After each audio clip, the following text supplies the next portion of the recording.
Hi everyone, it's Tech Dad, your French-Canadian tech reviewer. Oculus has finally released their wireless Oculus Link solution. It's called AIR LINK. It was about time since that technology was already available with virtual desktop. However, AIR LINK is much better for sim racing for the vast majority of players. Why? AIR LINK has access to the ASW technology, VD doesn't. Without going into technical details, ASW helps a lot with performances. For example, if your PC is unable to render all the frames necessary for 90 Hz, for example, ASW will be activated, where the game will be rendered at 44 Hz, so the missing frames are interpolated. This is often essential for racing sims. If you have a beast of a PC like a 3090, you might not need to use ASW, I understand that. Then the performances are very similar between VD and AIR LINK. To have a good experience with AIR LINK, you absolutely need a good Wi-Fi setup. The PC has to be connected to the router with an Ethernet cable. I also strongly suggest that you invest in a cheap dedicated router. It will make all the difference in the world depending on your Wi-Fi usage. I will also make a video with tips to improve your AIR LINK experience in the near future, so think about subscribing. But is it good enough for sim racing? That's the question that we want to answer today. And let's see that in game.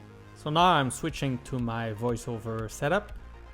On the bottom right, you can see the potato PC that I have. No, it's a joke. It's not that bad, but it's not perfect for sim racing.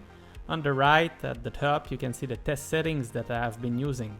And I'm able to play with such good settings because of ASW, like I have explained earlier. It was impossible to play with VD. So now it's time to look into the headset to check the visuals. The cockpit or the dashboard, if you prefer, is sharp. It's not perfect, it's still compressed, but there's no artifact or anything. It's easy to read.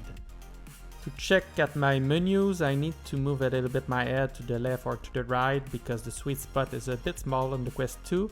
The ads on this car, the green car, are sharp. I'm able to read them. Now for the ads on the overpass at the far end of the screen, it is difficult to read a little bit, to be truthful. Maybe a better resolution, better compression, I don't know.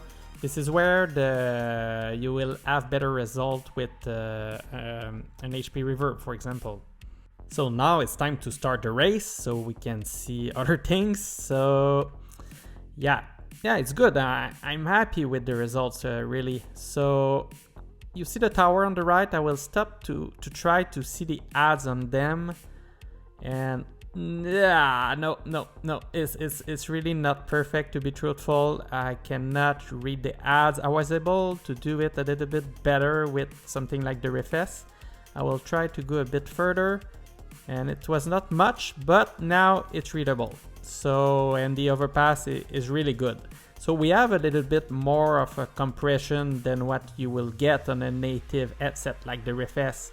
We don't have any screen door effect, however, with the Quest 2, so you don't get the grids or the grid on the cars in front, and that's absolutely great. But the image is still a little bit soft, I will say. And again, looking at the car at my right, which is near me, the visuals are great, and this is why AIR LINK is fantastic as Oculus Link, because for general VR with big objects, it's good enough. But sim racing is not that. Sim racing is always looking at the distance. It's always looking at the next apex or at the cars further away on the track, and everything is small. So now the compression is a little bit of a problem.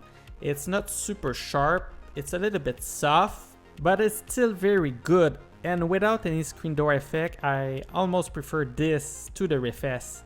And if you are used to the Oculus Link, it's almost the same thing.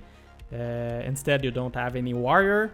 I'm not sure it's very big advantage for sim racing, But you have to know that AirLink is working great and the visuals are very good. AirLink is just in beta, but it's already fantastic. This is the future for VR. Wires are a pain in the butt and wireless VR is the way to go. A wire connection is still, however, the way to go for sim racing, as a simple Wi-Fi lag or latency can really destroy a race. I'm not sure that I will use AirLink on a service like Iracing unless I have a lot of experience with it, and I know that my Wi-Fi is really reliable enough for a full-length race without any hiccups. Thank you all. Please think about leaving a like. See you next time. It was TechDad. Ciao.